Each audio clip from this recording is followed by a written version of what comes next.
Today's lesson is about continuity in functions.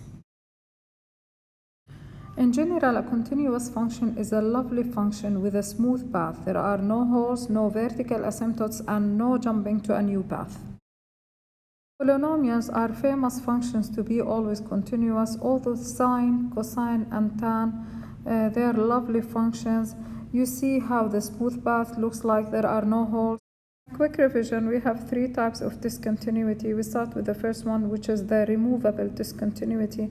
And how do you recognize it? If you have a hole within the graph, then you will say at this point I have a removable discontinuity. Another type of discontinuity is having a jump discontinuity, and most likely it will happen with the piecewise functions. Like you have, look at the person here. He's jumping from one piece to another piece, which indicates there is a jump discontinuity at this point.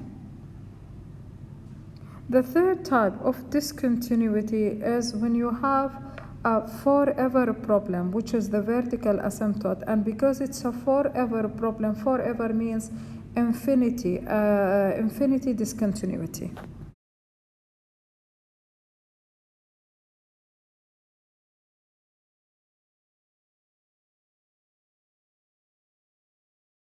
Discontinuity means you have problems in the domain at certain points. Take the following example: y equals 3x minus 1 divided by x squared minus 4. Now, when you have a fraction, just take the lower part or the denominator, make it equal 0 and solve it. In this case, you will have 2 points of discontinuity at x equal 2 and x equal negative 2. Now, to identify the type of this one, we put them as factors or as a brackets, and then we see if there is any possibility to simplify. Now, the fact that we cannot simplify further, and this is the simplest form of the function y, it means that x equal 2 and x equal negative 2 are two permanent problems. The fact they are permanent, it means forever, and it means infinity discontinuity. Not that only at those 2 points you will have a vertical asymptote, and because they are at those 2 points the function is discontinuous, then the limit surrounding both values at x equal 2 and x equal negative 2 does not exist, because we are dealing with vertical asymptotes.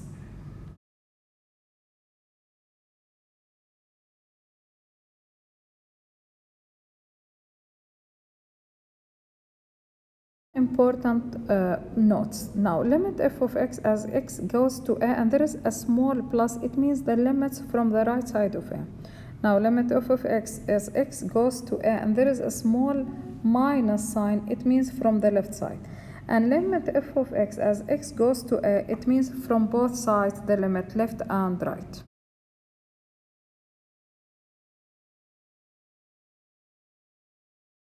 In this section, I will highlight the conditions for continuity at x equal a. Firstly, f of a exists.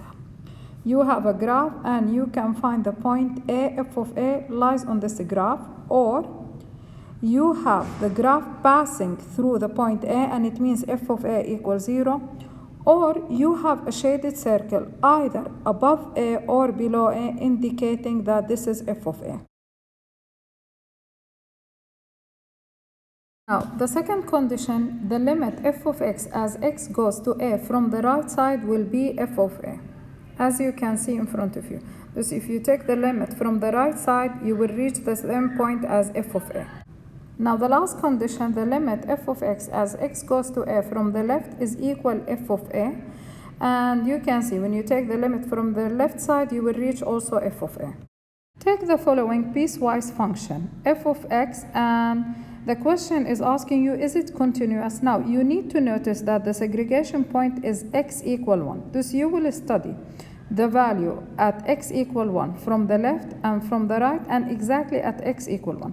This starts with the first rule, which is x less than 1, and it indicates the left side. If you substitute 1 there, the value will be, the final answer is 3. You will go now x greater than 1, and it's the right side. If you substitute the value of 1 at x plus 2, you will have the answer 3. Also, at x equal 1, the value is exactly 3. Since the three values are equal, we will say yes, the function is continuous always.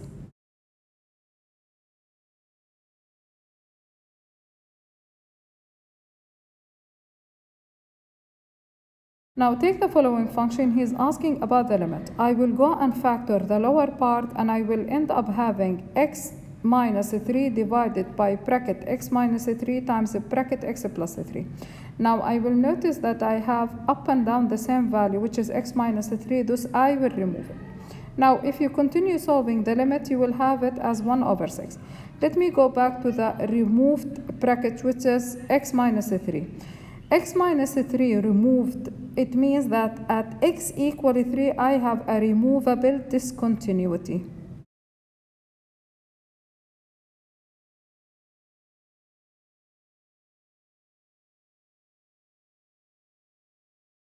Okay, find the value of a such that f of x is continuous. Now, since it's continuous, it's very easy. You will say the left side equal the right side, and you will start replacing the value at x equal negative 2. Thus, we will say a times negative 2 squared plus 3, which is the left side, equal negative 2 cubed plus 4 times negative 2 minus 1, which is the right side. Now, when you solve the equation and you simplify it to the end, you will find the exact value of a, which is, I do believe, negative 5 in this example.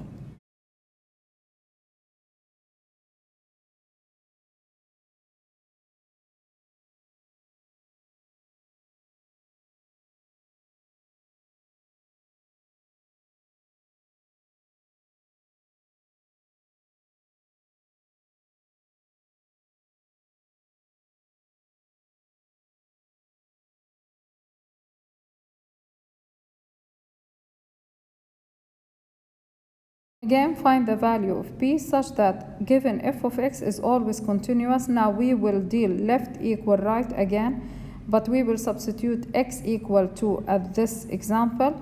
Now if you substitute it at the right side, you will have p cosine pi over 3 will be p over 2.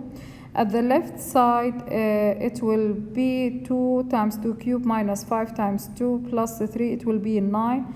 And then because of continuity, you will say left side equal right side. When you solve it, your b will be 18.